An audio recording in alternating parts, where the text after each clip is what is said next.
Good morning and welcome to the 2019 Business Forum. It's my very great pleasure to welcome you here this morning. My name's Colin. I'm a Peter Moores Professor of Management Studies here in the Business School. I'd like us to start in our time-honored fashion by you all standing up, shaking hands with the people next door to you and say, congratulations on being here on time. And if there's no one on one or either side or both sides of you, still shake their hands as if they were there and say, terribly sorry that you're not here on time, but look forward to seeing you later. So please stand up.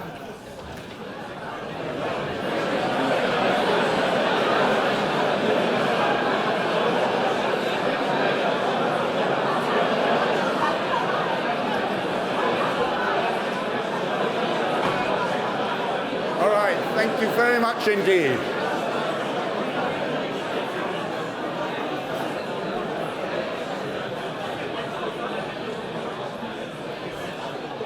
All right, so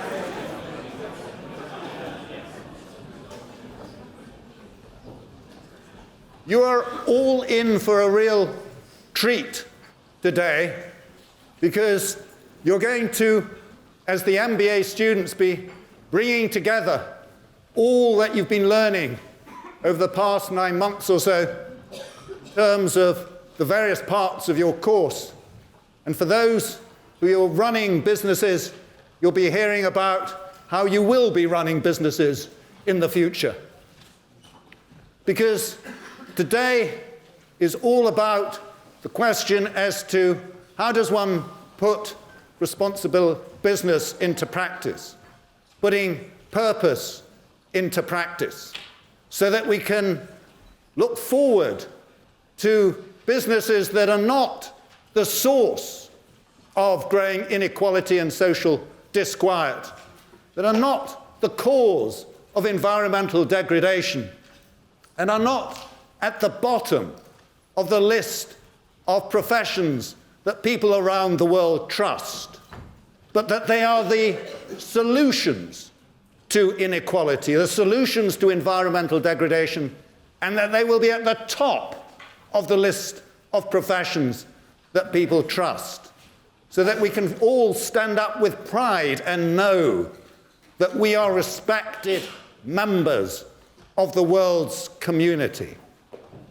But this isn't just about saving people or planet, it's about business that works, that business makes money, does so in a way that enhances our well-being as people and planet. And the importance of this stems from the fact that the purpose of business is not to produce profits. The purpose of business is to produce profitable solutions to the problems of people and planet. And in the process, it produces profits. But profits are not per se the purpose of business. And everyone who runs successful businesses knows that to be the case. And they don't profit from producing problems for people or planet. Instead, what they do is they commit to their corporate purposes. And they commit to those who help to create those corporate purposes. And those people, in turn, commit to those corporate purposes. And that gives rise to reciprocal relations of trust and mutual benefits, to more loyal customers, to more engaged employees, more reliable suppliers, more supportive shareholders and societies, and therefore to more profits. And underpinning that is the trustworthiness of business to do that, to uphold those purposes. And underpinning that are values of business, values of integrity and honesty, and cultures of commitment to those corporate purposes. Now, those values are based on the significance of not just finance to companies, but their human, social, and natural assets And we need to be able to measure and value those. And what today is all about is telling us how we can measure what we need to manage and giving us a real practical understanding. This is not about aspiration, it's about implementation. How to do it in practice, how to have those measures that one can then manage. And you're going to be hearing from a remarkable group of business leaders from some of the most prominent, largest companies in the world, from some of the leaders of institutions that are investing in this, the great thinkers about what we need to change to make this happen. And you're going to experience this in the context of provocations, not speeches, provocations to engage you in the form of panels and master classes that will give you a real insight into how to do it. The presentation of case studies that will show how companies are actually doing this in practice. And at the end, we'll debate this all in an Oxford Union-style debate. And it's not just that you're going to hear from business leaders and investors. What really marks out this forum is it brings together the current generation of leaders with the next generation of leaders, namely the student body of this school, the MBA students. And many, if not most, of the presentations today will be from them.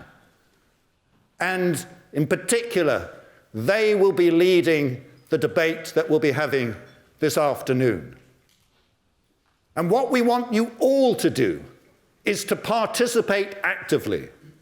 This is about engagement by you quizzing and probing what you hear, questioning, and giving your views. Speak up and speak out about what you hear today, however critical you might feel about what you're hearing. The more critical, the better. So that's what's going to happen today. And to get things going, I'm very pleased to be able to introduce the dean of our school, Peter Tufano, who has literally flown in from the US, got off a plane to be here in time this morning to be able to introduce today's forum. So please give Peter Tufano a warm welcome.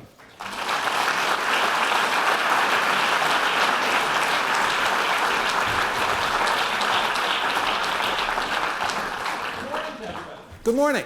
Good morning. It's a little lackluster. Good morning. Good morning. Much better.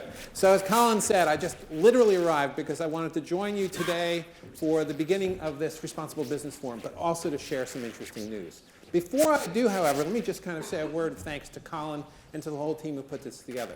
Colin is perhaps the foremost thought leader in the subjects that we're about to see. You might have noticed his title, the Peter Moores Professor of Management. He was, before that, the Peter Moores Dean. So he was my successor. And before I get started, just one quick thing for the MBAs in the room. This is the first time I've gotten in front of you since last weekend. For those of you who are not MBAs, for the third time in a row, they captured this big title at the MBAT Awards, beating 15 or 14 other business schools. So for the MBAs, congratulations.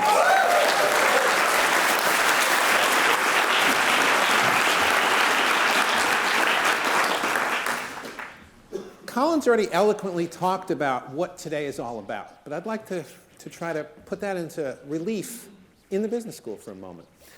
Today is about putting purpose into practice. And what you're going to hear about is metrics, I think, about how to measure things. But other elements that have to be aligned in order to bring purpose into practice. In addition to metrics, you need organizational design, you need the incentives that you set up for staff, and you need governance. You may not think about the governance of the business school, but it turns out that I have a boss. I have many bosses. This is Oxford, so we have many bosses. And part of the governance of the school, the important governance of the school, is something called the school board. So the school board consists of business leaders, it consists of alumni, it consists of faculty, it consists of executives from the school. And the chair of the school board is interesting because the chair of the school board is my boss. And I've had that privilege in the last 4 or 5 years of working with Howard Stringer, who was the chair until recently. Howard, as many of you know, was the CEO of Sony and of CBS before that. And I participated in an unusual process, which is hiring my boss. So let's think about it for a moment. If you were going to hire my boss, which is to say the chair of the business school, what would be the characteristics you'd look for in this person? I think you'd look for somebody who understands business, because after all, we're a business school.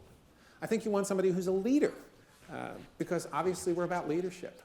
Given the global nature of the school, I think you want somebody who's completely global. But it has to be more than that. At this school, this kind of language about purpose has to imbue what we do, but it also has to characterize what this person would do as well. And then in terms of common values, sure. But let's make it even harder. For the MBAs you've gone through, GoTo. And what GoTo is about is systems leadership, which is beyond individual, team, and organization, but an attempt to actually lead systems. And so if you could have it all, you'd want all of that and somebody who is a system leader, who took their position and influence from their existing organization and used that to try to change the world. This sounds like a Marvel comic superhero. And I'm humbled to announce our new chair. So our chair, and you will be the first people to know this, right? There's going to be an announcement later today and some press stuff later. But I thought since the MBAs were here, and for this particular gathering, it would be kind of cool to tell you before I told anybody else. So our chair just stepped down as the CEO of Unilever. So that may give you a hint about where we're going. All right, so I'm talking about Paul Pullman. So Paul...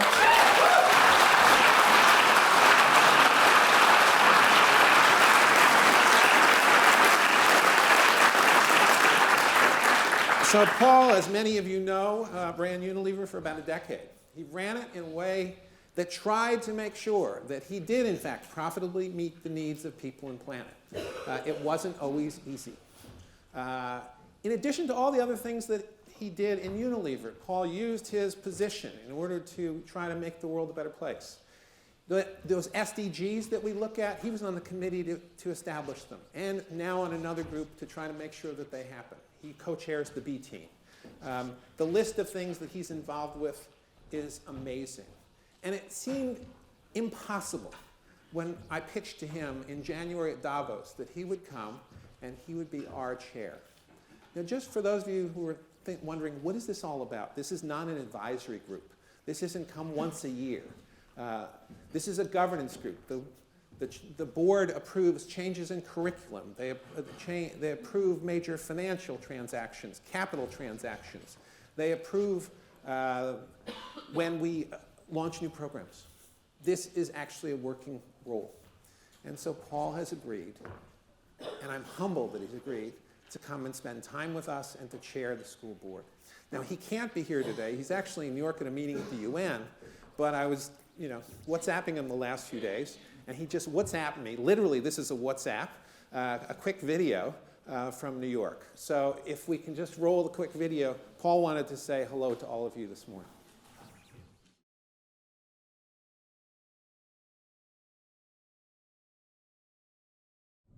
Well, hello everybody. Sorry that I can't be with you, but I had a long-standing commitment here in New York. Everybody is well familiar with the challenges that our economic system is currently facing. A financial market increasingly oriented towards the short term. A challenge to our planetary boundaries in our incredible use of resources. Climate change being the most prevalent of it.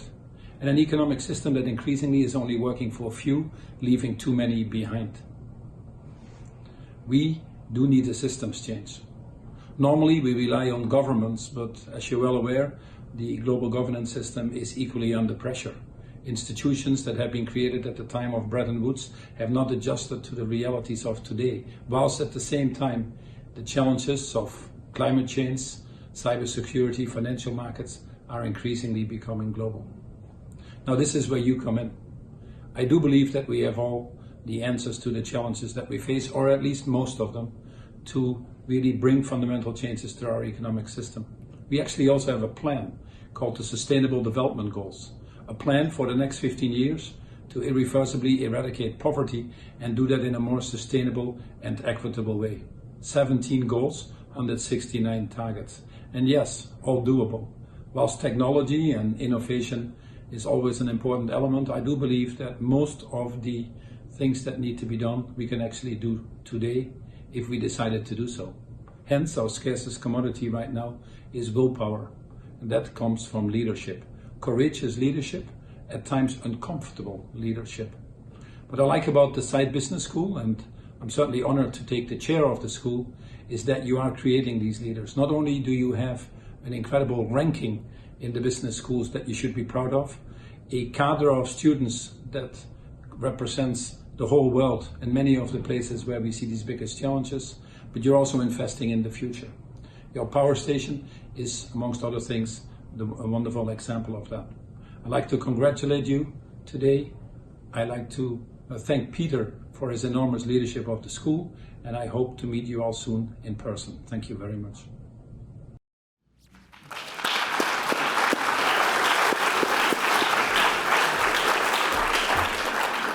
So that I hope that as we start this day and you think about how to put purpose into your organizations, you see that we're trying to do the same thing here. My small piece of advice to the MBAs: if you hire somebody to work for you, hire somebody better than you. If you're going to work for somebody better than you. I'm humbled to work with Paul Pullman. Thank you very much. Now, I'd like to now, oh, sorry.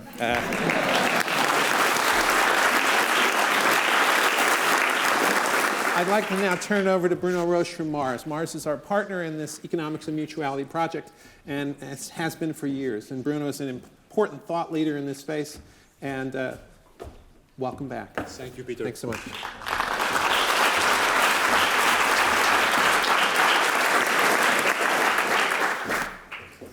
Good morning, everyone.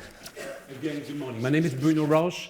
I work for Mars. I've been working for Mars for the last 28 years. I saw so many faces that I know here, so welcome back, my friends, but also welcome you all, the newcomers. Today, we're going to talk about business, but not any kind of business that really perform. Business actually have this purpose at the center of their activities. And it's not a vain word. It's not something just to put on a screen or on the wall of your company. It's about purpose that drives the strategy. It's about purpose that actually give hope and give a vision and give a calling to the people around us.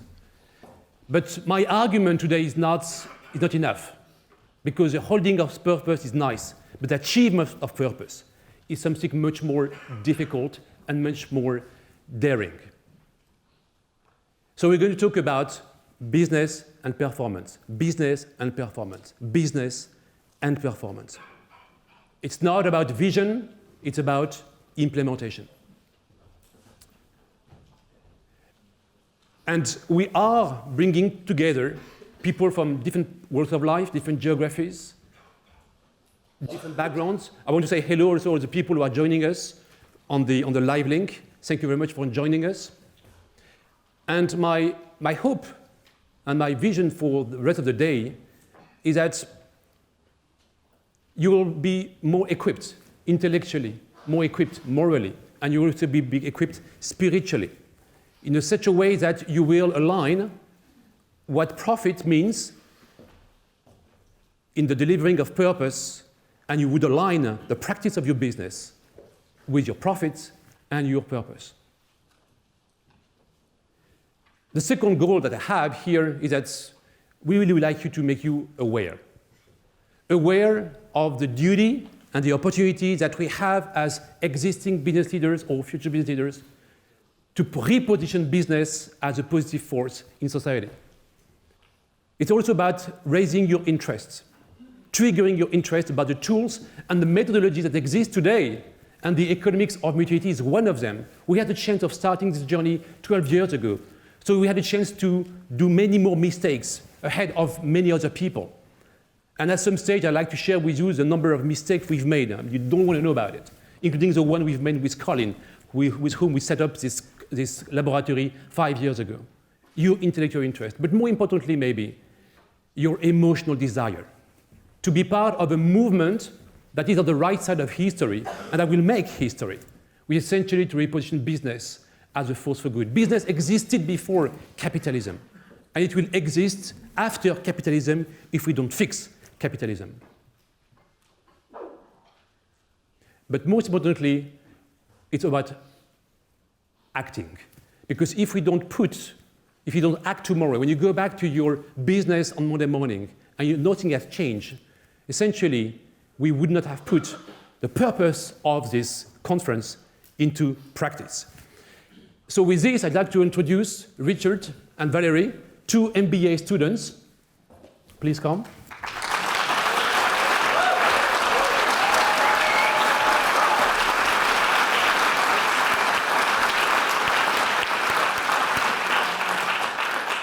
And you will hear the unusual mix of passion and intelligence and commitment to bring purpose into practice. Thank you very much. Bruno. Thank you, sir. Thank you all for being here today. What you may not know is that there are actually two other venues right next door. So we're actually speaking to kind of an audience of more than 500 people today. So we'd just like to welcome all of you in the room and all of you who are kind of in the other rooms or watching the live stream link. So we're very excited for today, and Valerie and I have had the privilege of working with the SBS team and the Mars team on the Economics of Mutuality project a little bit, and are really excited about all the things that we've got planned today. We also have the responsibility to make sure that we actually get through all of those things, so please bear with us as we kind of work our way through the schedule. Before we begin our program, we really just wanted to get through a couple of housekeeping items. So I'll hand over to Valerie. Cool. So today we're in a range of rooms, but it's all on your app. And if you're not familiar with the business school, there's also signage throughout the school. If you do get a little lost, just look for someone on our team and we'll be happy to guide you in the right direction. Or you can always ask an MBA. There's plenty of us in the room today. If there is a fire alarm, it is not a test. There are no tests planned today. So please use the rear exits or the exits to the front of the room and listen to the directions from the on-site staff here. Next off, remember to keep your phones on silent, but don't turn them off. We will have the opportunity for all of you to participate today, asking questions to our panelists and our keynote speakers. You can do this through the mics that will be located in the room or through an online app called Slido. It's www.sli.do. And you can use the login code #EOMOxford2019. And lastly, we are filming today and live streaming across the world. So if you're uncomfortable being filmed, just let one of our staff members know. And we also ask that because we're trying to keep to a very tight schedule, you arrive promptly to all of the sessions today.